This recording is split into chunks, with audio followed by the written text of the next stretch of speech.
They called me defective in totemonovida, and by the age of 19, after 3 doctors had examined my frail body and pronounced their verdict, I began to believe them. My name is Thomas Bowman Callahan.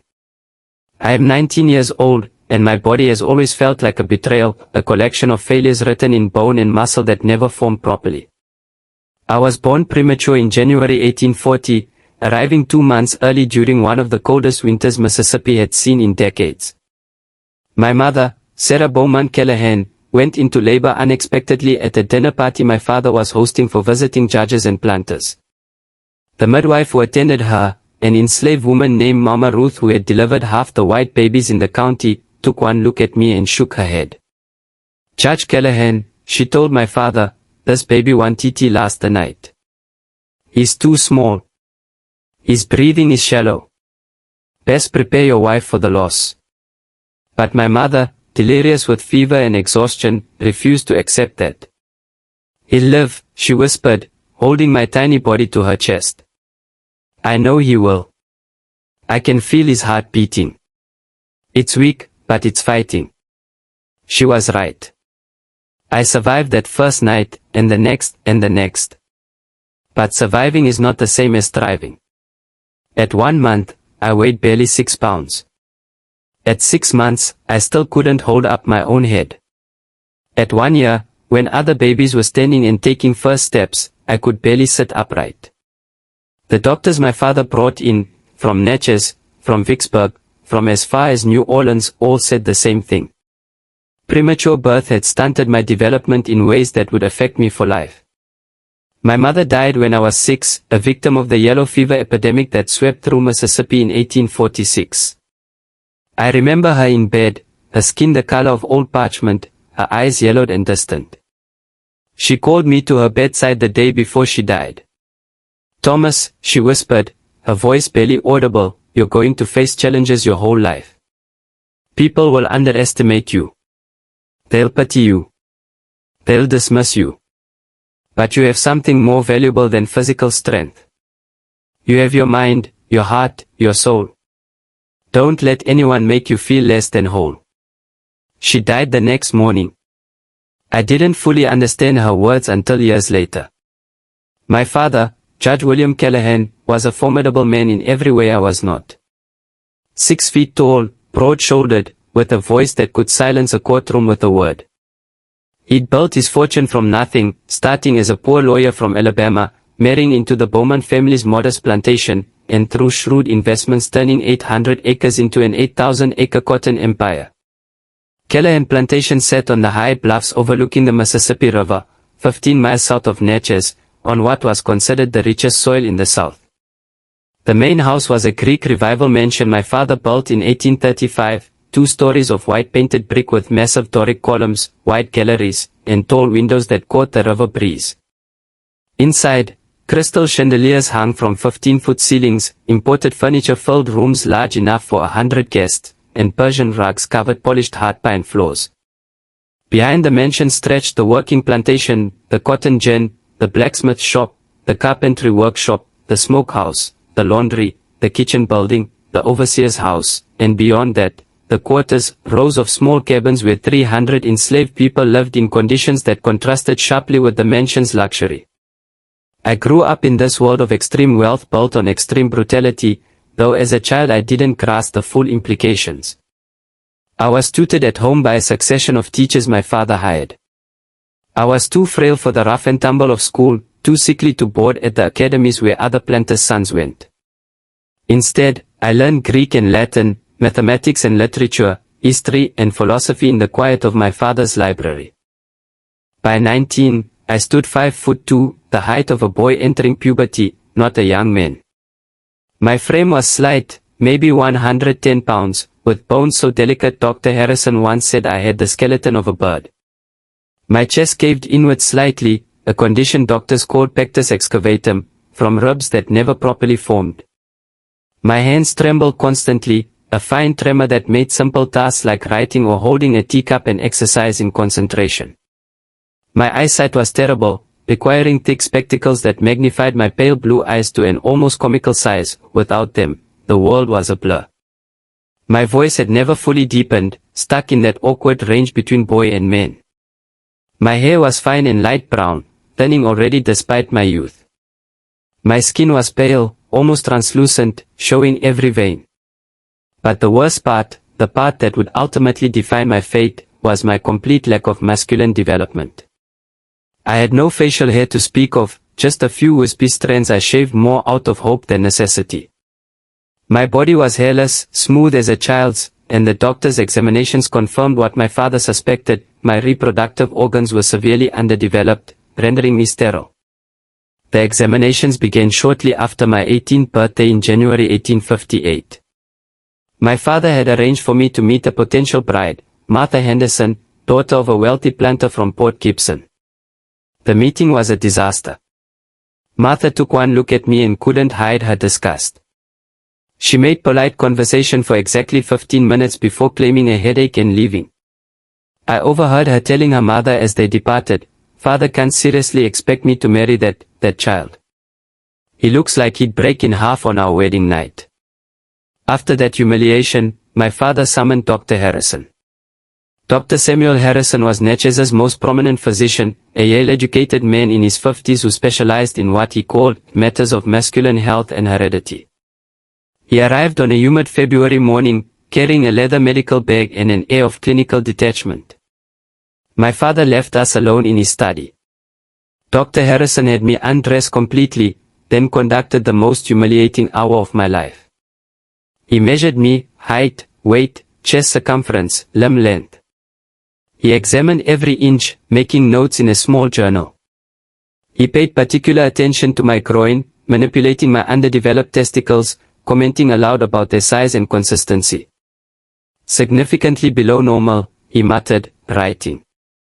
"Prepubertal in appearance and texture." When he finished, he had me dress and called my father back. "Judge Callahan," Dr. Harrison said, settling into a leather chair, "I'll be direct. Your son's condition is not merely constitutional frailty. He suffers from what we call hypogonadism, a failure of the sexual organs to develop properly. This was likely caused by his premature birth and subsequent developmental delays." My father's face remained impassive. What does this mean for his future? For marriage? For continuation of the family line? Dr. Harrison glanced at me, then back. "Judge, the likelihood of your son producing offspring is virtually non-existent. The testicular tissue is insufficient for spermatogenesis, the production of viable seed. His hormone production is clearly deficient, as evidenced by his lack of secondary sexual characteristics. Even if he were to marry, consummation might prove difficult, and conception would be, in my professional opinion, impossible." The word hung in the air like a death sentence. Impossible. My father was silent a long moment. "You're absolutely certain?" "As certain as medical science allows. I've seen perhaps a dozen cases like this in my career. None produce children." "I see. Thank you, doctor. I'll have your payment sent." After he left, my father poured himself 3 fingers of bourbon and stared out at the river. "Father," I said quietly, "I'm sorry." He didn't turn. "For what?" "For being born early. For being sickly. For being," he trailed off, took a long drink. "Not your fault, Thomas. But it is our reality." But my father wasn't satisfied with one opinion. A week later, Dr. Jeremiah Blackwood arrived from Vicksburg. He was younger, more aggressive in his examination, rougher in his handling. But his conclusion was identical: severe hypogonadism with associated sterility. The condition is permanent and untreatable. The third doctor came from New Orleans in March. Dr. Antoine Merrier was a Creole physician who'd studied in Paris and spoke with a thick French accent. He was the gentlest of the 3, apologizing for the invasive nature of the examination. But his verdict was the same. "Je suis désolé, but your son, he cannot father children. The development, it is arrested. Nothing can be done." 3 doctors. 3 examinations. 3 identical conclusions. Thomas Bowman Callahan was sterile, unfit for breeding, incapable of continuing the family line. The news spread through Mississippi's planter society with the speed and thoroughness of gossip among people who had nothing better to do. My father made no effort to keep it secret. What would be the point? Any woman who agreed to marry me would need to know. Better to be honest up front than face recriminations later. The Hendersons withdrew their daughter immediately. The Rutherfords, who'd expressed interest, sent a polite note declining. The Prestons, the Montgomerys, the Fairfaxes, all the prominent families who might have overlooked my frailty for the Callahan fortune, suddenly found reasons their daughters were unsuitable or already promised. But it wasn't just the private rejections that hurt. It was the public comments. I overheard Mrs. Harrison at church in April, such a pity about the Callahan boy. The judge has all that wealth and no proper heir to leave it to. Makes you wonder what the point is. At a dinner party in May, a guest, drunk on my father's whiskey, said loudly enough for me to hear from the hallway, "It's nature's way, isn't it? The weak ones aren't supposed to reproduce. Keeps the stock healthy." A visiting planter from Louisiana, examining a horse my father was selling, commented, "Fine animal. Strong lines, good conformation, proven stud. Not like that son of yours, eh? Sometimes breeding just fails." Each comment was a knife, but I'd learned to show no reaction. What would be the point? They were right, in the terms they understood. I was defective merchandise, a failed investment, a dead-end branch on the family tree. My father withdrew into himself during the spring and summer of 1858. He still ran the plantation with efficiency, still served as county judge, still attended social functions. But at home, he was increasingly distant, spending long hours in his study with bourbon and legal documents, working on something he wouldn't discuss. I retreated into books. My father's library held over 2,000 volumes, and I'd read most by 19. I loved philosophy and poetry, Marcus Aurelius, Epictetus, Keats, Shelley, Byron. I found solace in words written by men who'd contemplated suffering and the human condition. I also began exploring books my father didn't know were there, volumes left by previous owners or included in estate sales. These included abolitionist literature, technically illegal in Mississippi, Narrative of the Life of Frederick Douglass, 1845, Uncle Tom's Cabin, 1852, essays by William Lloyd Garrison. I read them late at night, and they disturbed me profoundly.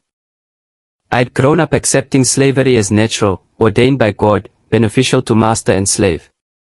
The idea that enslaved people were inferior, childlike, incapable of self-governance, this was what everyone believed.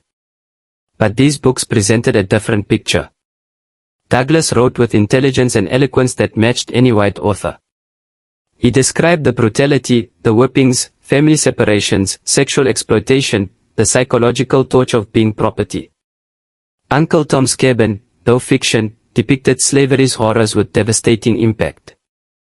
I began noticing things I'd ignored, the scars on field hands' backs, the way expressions went blank when white people approached, the children who looked like the overseers, the women who disappeared from the fields for months, then returned without the babies they'd carried. But I did nothing. I was too weak, too dependent, too compromised by my own comfort to challenge the system.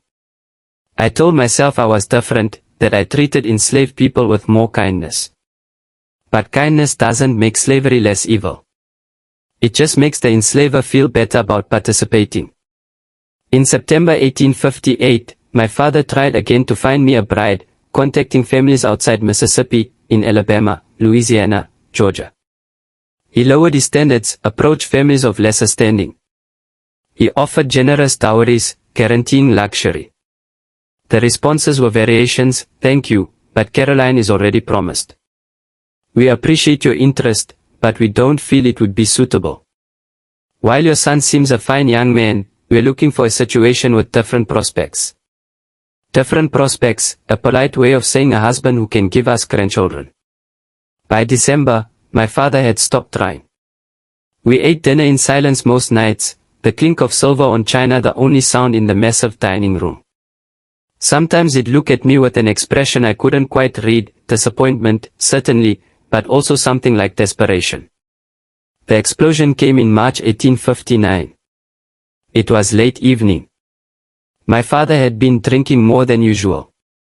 I was in the library reading Marcus Aurelius when he burst in. "Thomas, we need to talk." I set the book down. "Yes, father." He sat heavily, bourbon sloshing in his glass. "I'm 58 years old. I could die tomorrow or live another 20 years, but I'll die eventually. And when I do, what happens to all this?" He gestured vaguely at the room, the house, the plantation beyond. "The estate will go to our nearest male relative, I suppose. Cousin Robert in Alabama." Cousin Robert, my father spat, is an incompetent drunk who's lost 2 plantations to bad debt. He'd sell this place within a year and drink away the profits. Everything I've built, everything my father built, would be gone. "I'm sorry, father. I know this isn't the situation you wanted. Sorry doesn't solve the problem." He stood, began pacing. "For 18 months I've tried everything. 18 months of searching for a wife who'd accept you despite your condition. No one will. No one wants a husband who can't produce heirs. That's the reality. I know. So I've had to think creatively, very creatively, about solutions that push the boundaries of convention." Something in his tone made me uneasy. "What do you mean?" He stopped pacing, looked directly at me. "I'm giving you Delilah." I stared, certain I'd misheard. "I'm sorry, what?" "Delilah. The field hand. I'm giving her to you as your companion. Your wife in practical terms." The words made no sense. "Father, you cannot possibly be suggesting." "I'm not suggesting. I'm telling you what's going to happen." His voice was hard now, the voice he used in court pronouncing sentence. "No white woman will marry you. That's established fact. But the Callahan line needs to continue. The plantation needs heirs, even if those heirs are unconventional." The full horror hit me. "You want me to, with a slave woman?" "Father, that's, even if I could, which the doctors say I can't, that's not how inheritance works. A child from a slave woman wouldn't be your heir. They'd be property. Unless I free them. Unless I legally adopt them. Unless I structure my will very carefully, which, as a judge and lawyer, I am uniquely qualified to do. This is insane. This is necessary." He sat again, leaning forward. "Thomas, listen. I've thought this through from every angle. You can't produce children. The doctors were unanimous. But children can be produced on your behalf. Delilah is strong, healthy, intelligent. I'll arrange for her to be bred with a suitable male from another plantation, strong stock, proven fertility, good physical specimen. The children she bears will legally be mine through documentation I'll create. When I die, I'll will them to you along with papers freeing them and establishing them as your adopted heirs. They'll inherit everything. You're talking about breeding human beings like livestock. I'm talking about ensuring the continuation of this family and this plantation. Is it unconventional? Yes. Is it legally complex? Absolutely. But it's possible, and it solves our problem. It's not my problem." I stood, my hands trembling more than usual. "Father, what you're describing is evil. You want to use a woman's body without her consent to produce children who'll be manipulated through legal fictions into becoming heirs. You're treating people like breeding stock. Like animals. They are animals in the eyes of the law." His voice rose to match mine. "Thomas, I understand you've been reading those abolitionist books." "Yes, I know about them. I'm not blind. You filled your head with sentimental nonsense about the humanity of slaves, but the legal reality is they are property. I own Delilah the same way I own this house or that chair. And I'm choosing to use her in a way that solves a problem. And what does Delilah think about this? She'll do what she's told. She's property, Thomas. Her opinion is irrelevant." Something in me snapped. I'd spent my life deferring to my father's authority, trying to make up for being a disappointing son. But this was too much. No. The word came out quietly but firmly. My father blinked. What did you say? I said no. I won't be part of this. If you want to implement this obscene breeding scheme, you'll do it without my participation or cooperation. You ungrateful, he stood, his face reddening. Do you have any idea what I've sacrificed for you? The opportunities I've lost because I had to focus on finding solutions for my defective son. The social embarrassment of having an heir who can't perform the one basic function required of him. I didn't ask to be born this way. And I didn't ask for a son who'd end the family line. He threw his glass, it shattered against the fireplace. I'm trying to find a solution, and you're throwing it back in my face out of some misguided moral superiority you learned from abolitionist propaganda. It's not propaganda to say that people shouldn't be bred like animals.